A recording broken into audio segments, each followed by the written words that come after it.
Hello everyone and welcome back to the Legend of Zelda, Phantom Hourglass. So this must be the Temple of Ice. There's a blizzard howling outside, but it's actually pretty warm inside. At least we'll get out of the cold in here, eh, Doctor? Yes, in the last episode we came here to the Isle of Frost and to the Temple of Ice, neither of which are particularly inventively named, but there we go. If we hit this orb here, it changes colour, but we get kind of this little airlock in the middle to go through. So now we're through, but can't get back outside. Hopefully that isn't going to matter. It is going to matter, hint. I said this last episode. For an ice temple, which normally I am, you have no idea just how ready I was to hate this. But in fact, I quite enjoy the Temple of Ice. I think it's really well designed and has a lot of really cool stuff in it. There is your classic back cut. And so now this means we can avoid getting kind of trapped in there. If we hit that with our boomerang... Oh no, I remember what to do. So, because we need to make sure we don't get stuck on this here. So we need to get to this point here. And then we actually need to use a bomb chew. So if we set this little bomb chew here, running all the way there, back to that orb, go. And then while it's running, we start moving up here. There we go. Now we can head upstairs. Now up here, we can't do much in this room at all. Just bear in mind that room to the left, I suppose. And we can head further up. Now, this is a big room with a lot of stuff in it. Remember I told you about these little pegs last episode? If we hop up onto this one, we can then use our boomerang to successfully hit that switch, because we're now kind of a higher level up. Those pegs can do a lot more than just be a platform for you to hop up on, but we haven't got the item we would need to interact with them yet. But obviously, yeah, open the way up here and over to this chest, which if we grab it, has 100 quid in it. Very nice. Now here we have, well, we have an annoying enemy, who actually wasn't that annoying. They are normally much more annoying to fight. We've got a load of switches here, and we need to get some clues on how to do it. Actually, these enemies, you can only actually hit them from behind, but for some reason none of them have seen me so far, so I can actually just, there you go, this is the other way to kill them, is shove them off the edges here. Is this just going to be a treasure-telling lad? Yep, number of chests here is 1. No, that's fine. Now, if we go over here, pull the 4 levers to open your way. First, pull the lever on the far left. So that's first. There's 4 levers. There's various clues around the place that we need to get in order to do that. So the second clue is down here. Draw a line due north. Pull the lever in that location last. So from here, due north is there. So last is probably there. I'll just check that actually works. There's actually a lever correctly at that position. Yeah, there is. Cool. Let's get the next couple of clues. Yeah, it's very handy to just bounce those off the end of your shield if you've got the blue fairy upgraded in area, which we have.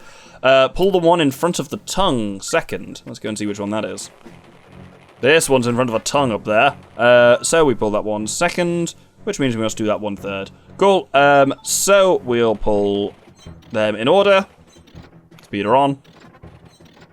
And with them all pulled correctly, that door down at the bottom opens, which we can head over to. Interestingly, doesn't take us to a new room, just lets us go into the upstairs on this room. The crucial thing about being upstairs, let's kill this little beetle first. Crucial thing about being up here, how did you get back up? Can you fuck off, mate? God, how annoying you are. There we go. Stay down there. What we need to do in this room mostly is now swap over... I'm going to kill these ice bubbles and ice keys because they are irritating and freeze you. We need to swap over the orb to go from the blue phase to the red phase. As you can see though, these orbs here, hit them and nothing happens. We'll get to that in just a second. If we head a little bit down here... More ice keys. That was not a great point to be shown that, but that does matter, that little... chest down there. Oh, come on! There we go. Not high on arrows at the moment, actually.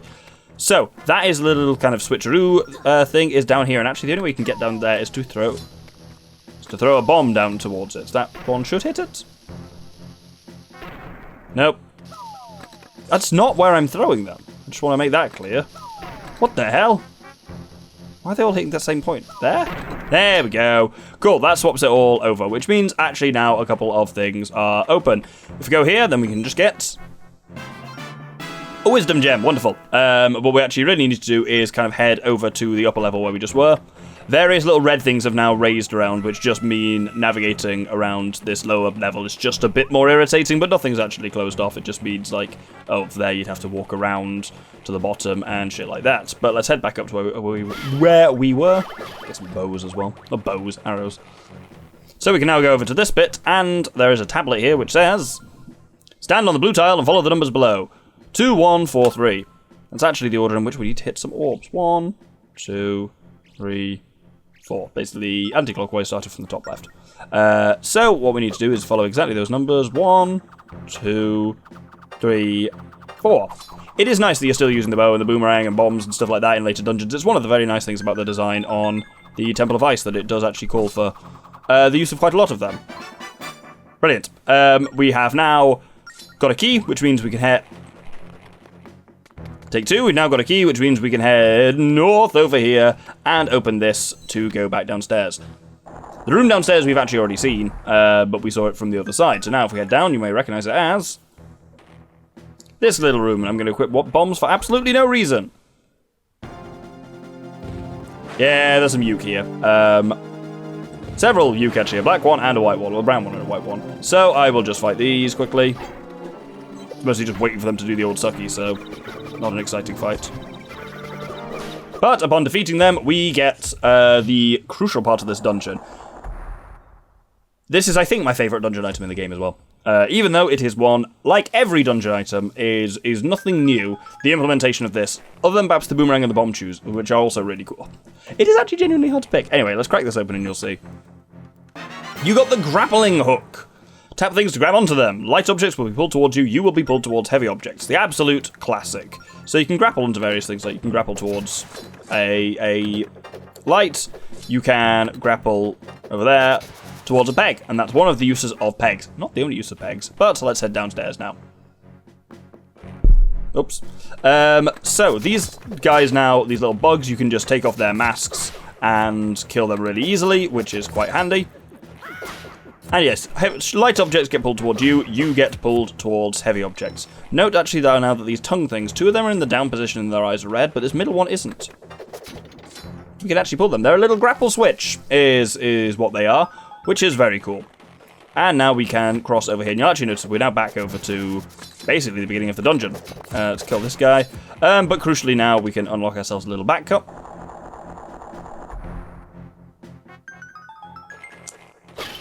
And we can now proceed onwards by, there are once again 2 statues here. So if you activate both of them by pulling their tongues down. Or not, come on. There you go. Once you do that, our way down to the basement opens up. And now this is, well, you'll see where we get down there. This is another gigantic grappling room. We're going to open this with a bomb. Because we're going to need that later, so it's hit that switch. No, we're going to need it later. We're going to need it right now.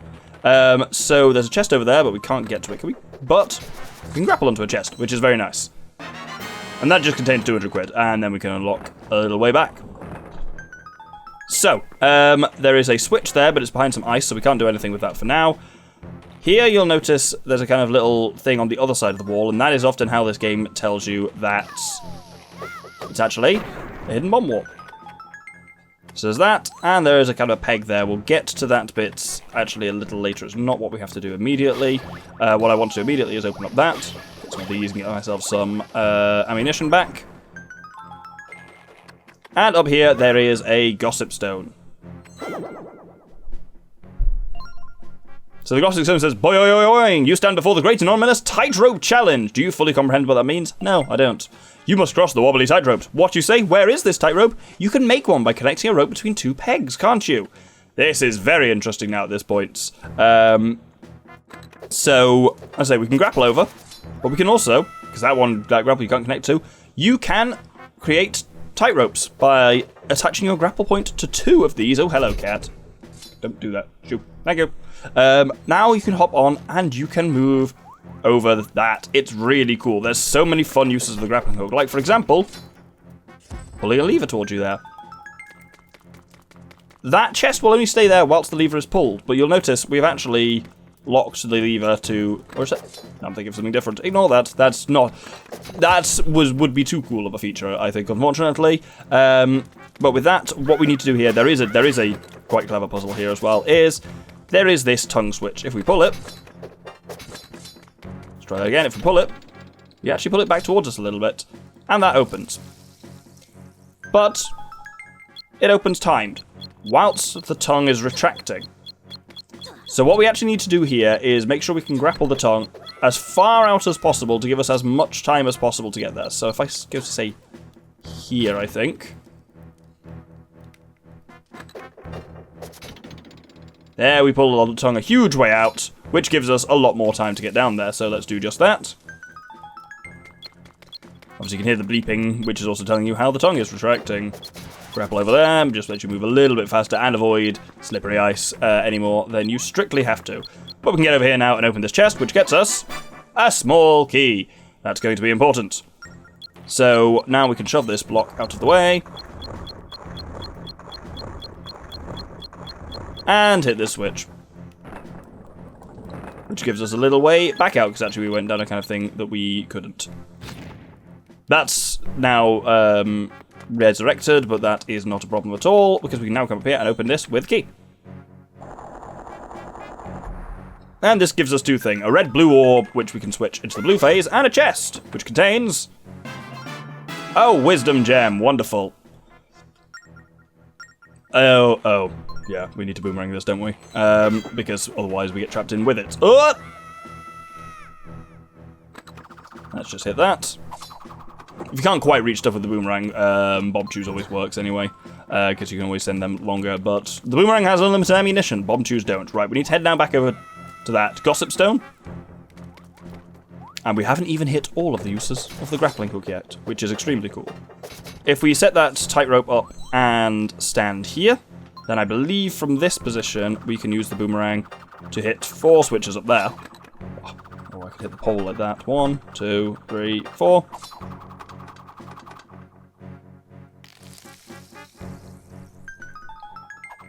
And then, with that done, you can hit this eye switch, which opens the way back over there. I quite like this dungeon as well for having a lot of these, like, really big puzzles that are, like, entire rooms that are quite complicated. There's less of this in the early game, and it's very advantageous. It's very, very entertaining, and you only really get to them in the late game. This is another long tongue. So we're going to pull this again, as long as we can, to give us as much time as possible. Because this actually opens, if you look on the map, you'll see that is the door right at the top. That is the way out of this room. And now we have to basically get around as quickly as possible. Oh shit, I've already started fucking this up. We needed the red-blue switch out of the way so we could do that, which we can now do. I think we got a long time on the tongue, so we should be alright.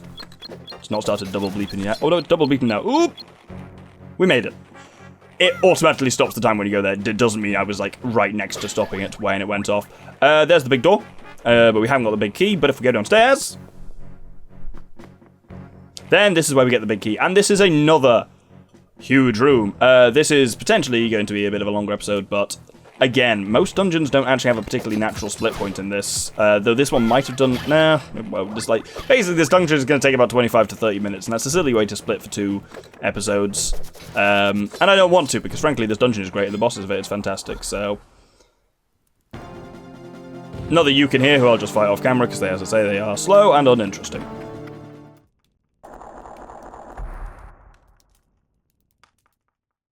So with them dead, that ice wall disappears and lets us proceed up to the north. As you can see from this, we have to go over on a tightrope, and there is a wind temple trap, or blade trap as I think they're called, which makes that a little bit more entertaining for us. Oh! This is why I've been killing ice keys up until now, just because they are very annoying when they hit you, because that freezing can be really obnoxious, and we're going to again have to do some shitty timed stuff there. Oh, our fairy's like on it. If only there were actually a meaningful targeting mechanism in this game. Oh, that was a good shot. Right, let's go... Oh, there we go. Let's extend one over there. I think I probably could... No, I couldn't have done that for actually being on top of it. So, if we go up here... That, I think, is just... Oh, no, this boinger actually just does something important. It's easy to leap further than you ever thought possible. All you must do is use a rope in new and creative ways. And indeed, as he says, the final usage of the grapple hook is not only to create a tightrope, but you can make a catapult out of the tightrope. The sheer uses of the grappling hook in this game is truly fantastic. I really enjoy what they've done with it and how well it works. Hit all 4 of those at the same time, and a big chest will appear. It's still blocked off, and we've just unlocked a kind of back to it. But that will become important anyway, because we're basically taking out one of 2 layers. That is, of course, the big chest, which contains the big key. If we hop back, we can grapple over here using that. And then, yes, we can't quite get up to it yet, but we also opened the way through over here to the final section of this room. Let's take this guy's face off. And I think there's a few more enemies potentially to kill around here. Generally, with these larger rooms, you just want to kind of kill all the enemies first to kind of get them out of the way. There's various things in our way there, and there's 2 of those. I was going to say, one of those really felt like it was going to be a thing. We can fight those tubes, by the way, now without having to use a bomb. You can just grapple their face off, which is entertaining, even though it sounds horrifying. Can I get up to that? No, I think that's the only one of the drawbacks of the grappling hook is that you can only grapple stuff that is on like the same level as you. Oh, I've just remembered what I need to do. Yeah, use the catapult to launch ourselves higher, and now we're on the same level as these ones. So now we can actually start. I did not mean to make a tightrope there. There we go. Yeah, obviously, if you connect any 2 things, you get the tightrope. There is, you'll notice, a eye switch there, which I should have hit but didn't. So that's... How do I even get back? Did I just bollocks myself, or does this open a way back? Yeah, this opens a way back. Yeah, I need to be back up there, so let's shoot the eye switch again. And upon hitting the eye switch, that, of course, opens the way up to the top.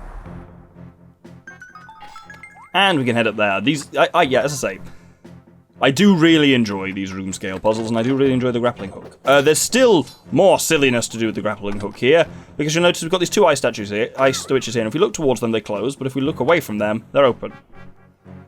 This one is perhaps a little too ridiculous, and you do figure it out eventually kind of in time. What I'm going to do is hop off here, then I'm going to stand here, rebuild that tightrope, and turns out tightropes can reflect an arrow. Yeah, it's ridiculous, and probably wouldn't work, but they can bounce things off them, which is very cool. Let's hop. I think we just grapple then back over to that. Nope, can't break up. Oh, I don't even need to grapple. I can just jump. There we go. If we open this chest, then we get ourselves a small key, which we did need. If we head over here, there's actually nothing, so let's just head back to the lower section of the room. Then we can open this key door here. And once again, a room where we need to kill some Yuke, which again, I will do off camera. And upon killing them, of course, we are both released from the room, and also a chest appears.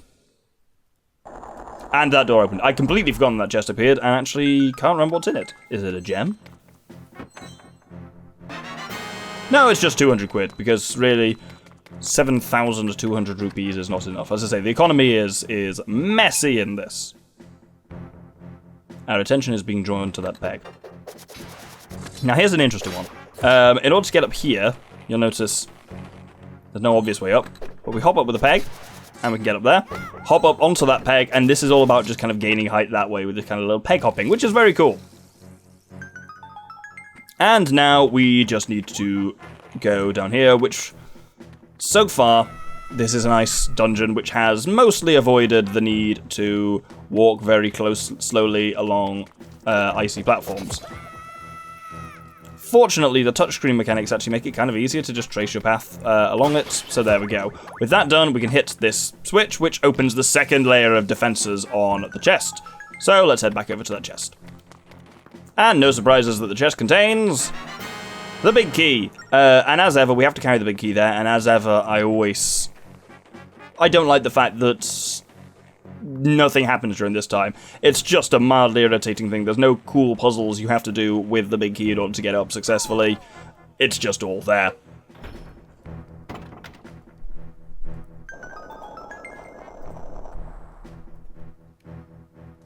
So with that, we are through to the boss. And as ever, that means there'll be some vague kind of healing here. We don't really kind of need anything. If we talk to this sign, it gives us a warp that goes back to the temple's entrance.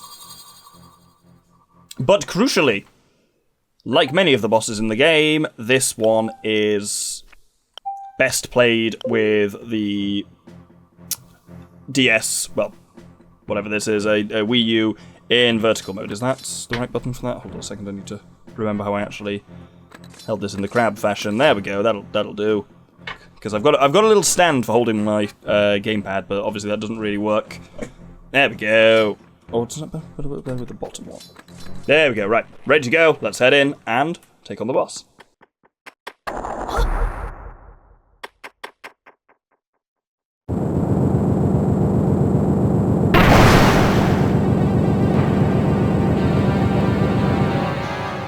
Gleok, the two-headed dragon. This is a fantastic boss. We have to watch which one's doing what. The red one is raised, which means it fires a fireball at us. This is all about reflecting.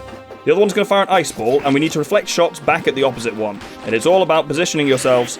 We're positioning a diagonal grappling thing, which is on the opposite one. I think I messed that up a little bit, so... Oh, he's doing it again. Oh, crap. Kind of need to watch a little bit more for movement there. It's going to be him again there, because he kind of goes map. And it's all about hitting the opposite one. It's kind of got vibes of Twin Rover. Whenever you create a grappling hook, they will always try to destroy it, so I should have seen that was him there, but now it's going to be fire again, so we'll go that way. Yeah, it's all about hitting the opposite one, and the fact that it's fire and ice is, yeah. Twin Rover, but it's a dragon. But it's cool that, like, the dungeon has slowly taught you about first that, that the grappling hook can be used to create, oh no, I thought it was be safe up there, damn it. The grappling hook can be used to create tight ropes, the tight ropes can be catapults, it's nice, as I've always said, dungeons should teach you, bosses should test you, and that is very much true. Right, who are we going to have this time? Ice is up, so let's make it that way, so it'll, oh no, I'm in the way. It'll bounce off and hit fire, and then he's going to break it. Ow, he broke me as well. I'm actually taking a little bit of damage here. Whoop! Oh, we just got that one up in time. Oh, no, I don't want to save my progress. I want to potentially drink a potion, but I'm actually alright for now. Oh, we've got one of the masks off. That's great. Whoop! Nope, didn't get that in time. Same again. I think that should be enough to crack the fire one's mask as well. Yeah. Now, avert your eyes, children. He may take on other forms. I am going to quickly swap over to Fireblade. Just need to keep an eye on my health. You know what? I am just going to drink a red potion quickly. Heal some hearts. Just because now I'm not getting the defense from the from Neri, the blue fairy. So I need to get it because the extra power does matter here for now. The style of the aim of the fight changes a little bit and goes into kind of cycles which can be sped up by doing more damage. Hence the Fireblade is useful. So what do we do now? You'll see. One of them will will chomp that way, and then they'll just kind of do a bit of chomping, and then, yes, here is your moment. One of them will come towards you, and after a couple of chomps, there we go. At this point, you need to nail down its tongue in that way by attaching it to a peg, because when it charges an attack, its tongue, which is slightly hooked in a way that we've seen in the temple before, there we go, and here the icy one is doing the same. Oh, shit. Don't want them to actually let that attack off. The icy one then slams into the ground as well, and it's all just about waiting for that moment at which they're charging, then you nail their tongue down. Like a lot of this game, this boss fight is not particularly tough. Oh, they're doing the avalanche again. This boss fight is not particularly difficult, but it is just kind of cool. I really like how it uses the touchscreen's mechanics, and I like how it uses... This is probably, as I say, the best boss in the game in terms of how it uses what the temple has taught you. I really like Crack, the one in the kind of Temple of Courage, for how it uses the kind of two screens, but this is really cool for using all the tricks of the grappling hook that the temple has taught you. Even though the temple and the boss itself only, you know, I've done them both in 25, 30 minutes. It's short, but it was enough to teach you something, and then you can learn from it. This should be it dead. Yes, that's the advantage of doing it with the Fireblade, is actually you can one cycle, well, you can do it in just kind of two cycles, and you'll notice it's turned into Sands of Hours but hasn't broken yet, which is kind of cool. We know the bosses turn into Sand of Hours when they're defeated because they're made of Sand of Hours. That's what Bellum did. Anyway, with that, the boss is defeated.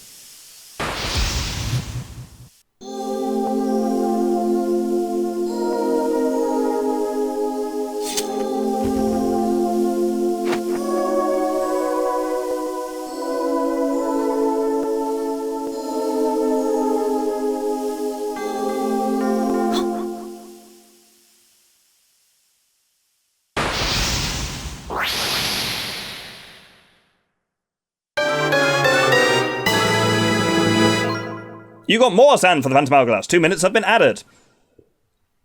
And unfortunately, we are going to have to go back to the Temple of the Ocean King soon.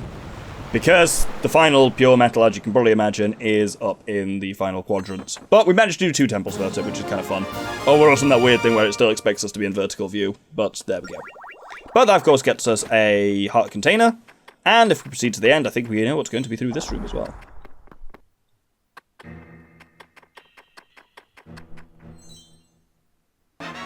You got the Azurine. It's 1 metal you need to make the Sacred Sword. Only a sword forged of 3 pure metals has the power to defeat Bellum. You got the pure metal we were looking for. You did it, Doctor. Things got pretty wild and woolly on this island, but it was all worth it. Yeah, I'm pretty confident that you can do Goron Island and the Isle of Frost in whichever order you want. I just did it in the way that I did it. But I think I believe you have to have done both of them before you can open up the way to the bottom of the Temple of the Ocean King and the final sea chart, which we will be doing next episode. Well, actually, no. Well, first off, we're going to be doing a shit ton of gathering because so much stuff on both the Isle of Frost and in the world as a whole has been opened up by the grappling hook. Probably no one item opens up more stuff. So we'll be doing a lot more gathering of stuff around the sea. I hope you'll join me then. Thank you very much, and good day.